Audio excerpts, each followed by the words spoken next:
Tem muita confusão acontecendo, muita informação truncada, e a gente vai tentar entender um pouquinho mais essa contratação de Lelê. É engraçado porque não é uma contratação bombástica, né? Não é uma, Lelê, e vamos fazer live, e vamos buscar o Aero Lelê. Nem teria o Aero, na verdade. O maluco vai pegar um ônibus de Volta Redonda, um carro até o CT só. Vamos parar e fazer o corredor do Arco Metropolitano. Ele nem pega o Arco Metropolitano, né? Vai direto pra Zona Oeste, enfim. Não tem nem muito o que fazer, mas a confusão e a forma como essa negociação foi feita gerou todo um debate e, claro, ainda mais por tudo que foi falado, até pelos vascaínos e tricolores nessa guerra toda. Deixa eu me apresentar para você. Eu sou Gabriel Amaral, sou jornalista por formação e sou tricolor de coração. Você não esquece de deixar o like aqui embaixo, não esquece de se inscrever aqui no Raiz Tricolor, que isso é muito importante, e isso ajuda bastante a gente aqui.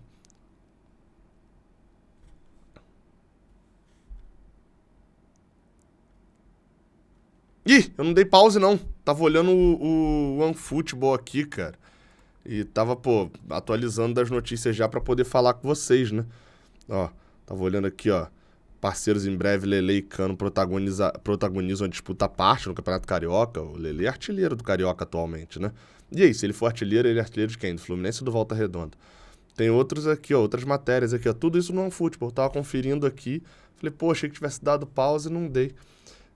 Vou dar um pause aqui rapidinho para poder acompanhar. O Resende está perdendo por 2-0 pro Ferroviário, Copa do Brasil. Pô, Resende, eu sempre torço pros cariocas na Copa do Brasil. Enfim, quer ter tanta informação assim quanto eu tô tendo? Ó, tá tendo matéria aqui do Vitor Roque, tem os jogos de hoje, a Santa Cruz e a Democrata. Quem que o Santa Cruz pega? Democrata. Enfim, tudo isso, clica no link que tá na descrição. Hoje eu me esforcei. Vai clicar aqui no link sim, pra fazer o download do OneFootball. Hoje você vai fazer. Aplicativo top, um merchan maneiro, espontâneo. Vamos lá, vamos falar do Lelê? Seguinte, você quer entender só a contratação e etc, tem um vídeo que acabou de acontecer, né? Eu lancei no início da tarde e beleza. Explicando ali a negociação. Só que vamos lá. Quais são as informações, a informação que é importante? Eu falei no vídeo passado sobre a parte financeira, que eu não tinha opinião ainda sobre o Lelê. Principalmente, as informações que começaram a surgir logo depois, né? Eu gravei muito em cima da notícia ter saído. Elas dão conta do seguinte. Ainda na matéria do GE, diz que os valores do empréstimo do Fluminense giram em torno de R$500 mil. Eu falei, 500 mil para um atacante da idade dele e tal, acho que ok, né? Tem um destaque no Carioca, que eu sempre falo, qualquer atacante que fizesse esses primeiros 2-3 meses que o Lelê tá fazendo e tal, e outro clube, custaria mais. Então, a gente pega do Carioca, justamente por quê? Mas ele pode ser um peladeiro, só tu fez isso. Exatamente por isso que a gente tá pegando um cara que tem 10 gols em 10 jogos, a gente tá pegando só por 500 mil. Porque tem um risco, é uma aposta. O empréstimo acho ok. A opção de compra, segundo o GE, é de R$4 milhões. Então, assim, eu tinha ouvido falar de uma proposta do Vasco por Lelê que era até maior, na verdade, eu não entendi. Então, provavelmente alguma questão de apuração aí diferente, mas que era do Vasco também pagar os 500 mil pelo empréstimo e a opção de compra ser de 5 milhões. Enfim, mas a matéria do GE, eu confio na apuração do GE, é de 500 mil pelo empréstimo e 4 milhões na opção de compra. Novamente, essa opção de compra ela só vai ser exercida se o Fluminense gostar do jogador. Eu diria que se o Lelê fizer um ano como o nosso terceiro reserva lá de 2021, quem é esse? Bobadilha. Fizer um ano no estilo Bobadilha, 6 gols e tal, talvez já valha. Mas a gente tem que ver avaliando de acordo com a temporada. 500 mil pela aposta Lelê, eu acho que vale. Eu acho que é válido. Não seria um drama. É o que eu falei, perder pro Vasco não era um drama. Meu Deus e tal, nada disso não. Mas os valores estão dentro do normal. Não é uma, nossa, que achado perfeito, o olhar inicial não é esse, mas também passa bem longe de ser o Fluminense tá gastando dinheiro. Até teve gente que virou e falou bem assim, pô, o Fluminense tá gastando muito dinheiro e tal. Vou repetir o que eu já falei. Sem o orçamento, não dá pra saber. O orçamento do Fluminense hoje, a gente tá entrando amanhã, é março, por sinal, meu aniversário, amanhã. Quiser mandar presentes aí pra mim. Amanhã começa março e o Fluminense não apresentou o orçamento da temporada ainda. O Mário Bittencourt não apresentou. No ano passado teve a desculpinha de não, o profissional que fazia isso teve um problema com a mãe dele, ou com o pai dele, sei lá, ou ele ficou doente, alguma coisa assim, e tal, por isso que atrasou, teve uma complicaçãozinha interna e atrasou. Qual a desculpa desse ano? 2 meses a gente não sabe o orçamento ainda. Dito isso, o Fluminense está tendo alívio na folha salarial ao mesmo momento que está contratando, né? A gente não esperava mais contratações nessa temporada. O Fluminense trouxe o Pirani e está trazendo o Lelê. Ao mesmo tempo que também a gente não esperava as saídas de Calegari e Iago Felipe nesse momento. Na virada de ano, financeiramente falando, a gente fica quase que num elas por elas, né? Porque ao mesmo tempo em que a gente termina a temporada saindo o Matheus Martins, aí dá um contrato novo pro Isaac, né? Acho que foi quem renovou, mas enfim, pra garoto da base. Aí você traz um jogador, mas tá saindo outro. Enfim, você tem ali algumas trocas. Sai o Wellington. Aí você tá trazendo o Vitor Mendes. Enfim, tem essas trocas financeiras. O Fluminense provavelmente vai ter que ir longe nas competições no ano. Ganhar é outra história, mas financeiramente falando, vai precisar ir longe nas competições ao longo do ano para poder pagar a sua conta, como tem feito constantemente, né? E aí, bem, então dito isso, financeiramente está explicado. Só que ficou aquela dúvida que eu mesmo falei de por que na matéria do GE diz que o Fluminense teve a sua proposta rejeitada e aí repetiu a mesma proposta e foi aceita. A gente vai talvez achar a resposta disso nas declarações dos vascaínos. Quer ver? Vamos botar aqui. O primeiro a falar foi o Paulo Brax, que é... Qual o cargo dele? É diretor de futebol? Diretor esportivo do Vasco. Tá aí na tela a declaração dele pro GE. Logo após, foi tipo 20 minutos depois de sair a notícia do Lelê. Por aí, assim. Talvez nem isso tudo. Ó, 1h52. A notícia do Lelê saiu, tipo, era 1h, um pouquinho da tarde. Aí a declaração dele aqui, ó. Convidamos o Itaboraí Profute, detentor dos direitos do atleta, e o staff do jogador para uma reunião no CT. Nesta reunião, fizemos um acordo e tivemos a palavra, sobre a transferência após o encerramento do Carioca. Na última semana, fiquei ciente da informação de que a mesma reunião, com as mesmas pessoas, ou seja, Itaboraí Profute e o staff do jogador, tiveram a mesma reunião com essas mesmas pessoas, com a mesma pauta, foi realizado em outro clube daqui do Rio de Janeiro. Entendi porque ele não citou o Fluminense. Como se, tipo assim, não vou ser indelicado. Não, é o Fluminense, pô. O Vasco não vai entrar em leilão por jogador nenhum e não negocia quando a linha não é reta. Dessa forma, não temos mais acordo, estamos fora da negociação. Eu vou juntar a declaração dele com a declaração do senhor Abelhudo Braga, senhor Abel Braga, que disse o seguinte numa entrevista ao Lance. Esse daí eu não vou abrir aí na tela, porque é só um tweet, enfim, é reprodução do que ele disse, enfim, não vou dar crédito para outras pessoas. O Vasco desistiu porque o Vasco gosta de negociar com homens de palavra. E esse cara, nem o empresário dele ou o Itaboraí Profute foram homens o suficiente para cumprir aquilo que foi dado à palavra. Várias e várias vezes. Esse tipo de jogador, para nós, não serve. Bem, essas foram as declarações. Depois o Edgar Maciel de Sá, que é setorista do Vasco, né? Lá no GE, mas ele apresenta o podcast do GE Flu. Ele é produtor de reportagem do Vasco, na Globo e no Sport TV, mas é apresentador do GE Flu. Ele falou que os representantes de Lelê e do Itaboraí Profute estavam no CT do Fluminense e que tinha pesado a maior proposta financeira e a disputa da Libertadores. Esse fator é importante. Isso já estava na primeira proposta que havia sido recusada, segundo a matéria do GE. A maior proposta financeira e a disputa da Libertadores foi recusado inicialmente. O Fluminense ficou oferecendo isso. E aí agora ele traz uma nova informação de que Fred e Fernando Diniz também conversaram com o atacante. Isso é uma outra informação do Edgar Maciel de Sá. Acrescenta-se a isso.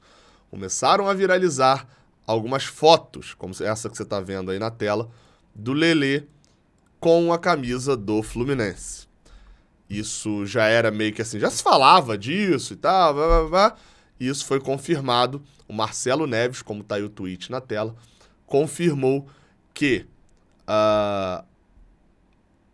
com algumas pessoas que trabalharam com o Lelê no Maricá e no Volta Redonda, e confirmaram que ele torce pro Fluminense. E de que essa foto aqui dele com a camisa do Fluminense é verdadeira. Então assim, vocês estão vendo que foram bombardeados de um monte de informações. E já já eu vou até trazer mais uma que eu ainda não consegui chegar a uma resolução. Vamos lá, tá? O que eu aposto vendo isso tudo? Quando eu acabei o meu vídeo aqui, eu acabei de gravar meu vídeo, eu fui lá fazer... Eu vi que o Fio tava em live lá no Cafio, né? O Cafio com Fé, a live que ele faz todo dia de semana, por volta de 1h da tarde, lá no canal 20. E aí eu entrei na live, né, pra gente trocar ideia sobre essas duas contratações, então, nem costumo, normalmente é só ele, só que a de hoje eu entrei porque eu queria conversar sobre isso. E assim, a minha opinião até lá era a seguinte: o Fluminense fez a proposta, o Vasco fez a proposta, marcou uma reunião. Os dirigentes gostaram, óbvio, pô, é o Itaboraí Profute sentado na mesa do Vasco e o representante do Lelê sentado na mesa do Vasco e o Vasco fazendo a proposta para levar o jogador. Milhões de reais. Vou repetir, Profute. Eu joguei no Profute Tanguá, hoje é outra coisa, mas joguei no Profute. É assim, é clube de menor do que de bairro nesses casos. E tá com a mina de ouro na mão. Dito isso, se empolgaram e deram a palavra de que estava tudo firmado. O Fluminense se interessou pelo jogador, fez uma proposta melhor. E aí é onde as versões se dividem. Quando o Paulo Brax fala em leilão, o que dá pra gente entender primeiramente?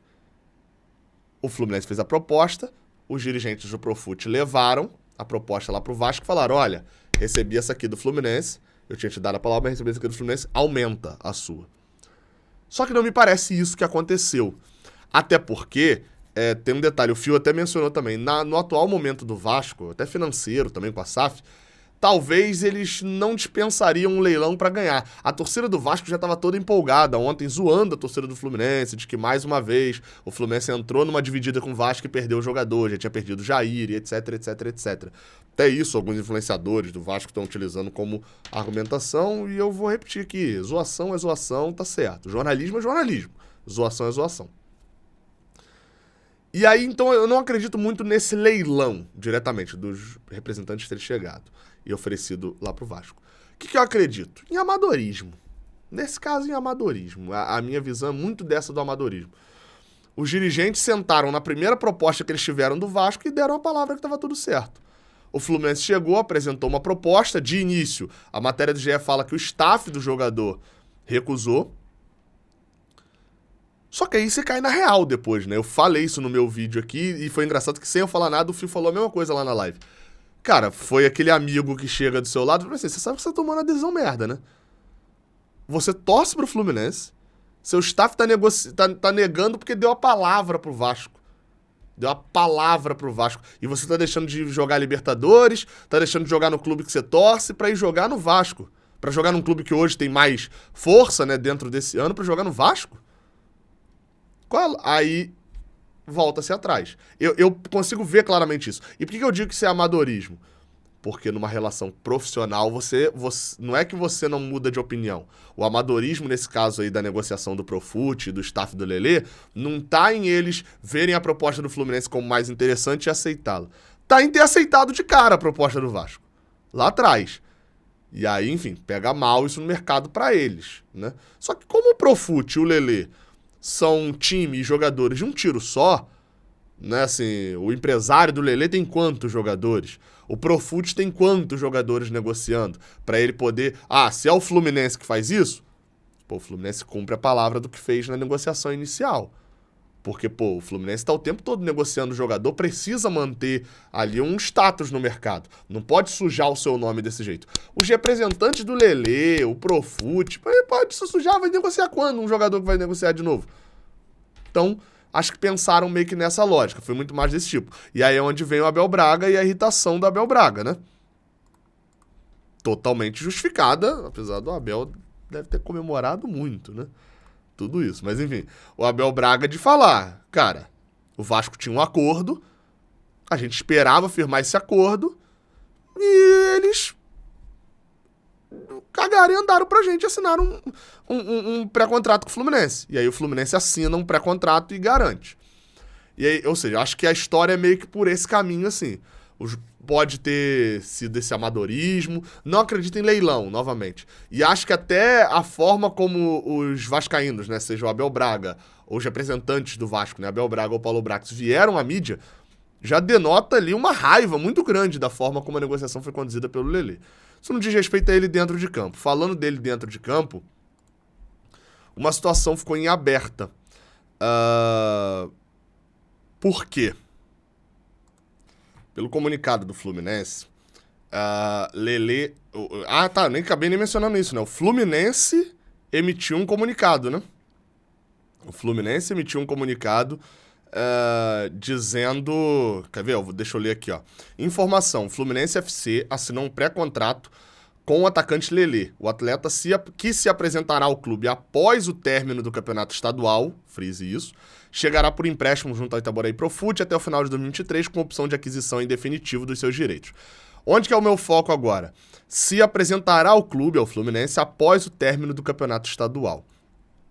Bem, para quem ainda não se tocou, o campeonato estadual acaba no dia 9 de abril, data posterior à data de início da Libertadores, mais especificamente 1º de abril, que é quando é entregue a lista de inscrição.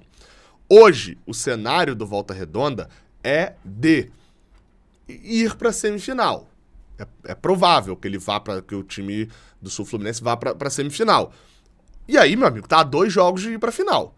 Se o Volta Redonda for para a final do campeonato estadual, Lelê vem para o Fluminense, é inscrito na Libertadores, ou fica no Volta Redonda, tem esse direito lá de estar até o final do estadual, o contrato de empréstimo com Volta Redonda daria essa permissão, e ele perde a primeira fase da Libertadores. Eu tentei contato com o Fluminense, mas não obtive resposta ainda sobre isso. Obtendo, eu trago aqui como informação. Lá no Twitter, o JG Gomes 14 até me lembrou de um artigo do regulamento que diz que pode se inscrever, do regulamento da Libertadores, que pode se inscrever 5 jogadores com pendências até o dia 1º de maio, mais ou menos, até a terceira rodada. Só que eu lembro de ter feito um vídeo sobre isso, eu acho que quando o Ganso chegou ao Fluminense e eu falava do regulamento da Sul-Americana. E aí eu fui olhar lá o regulamento da Libertadores 2023 e de fato é isso mesmo.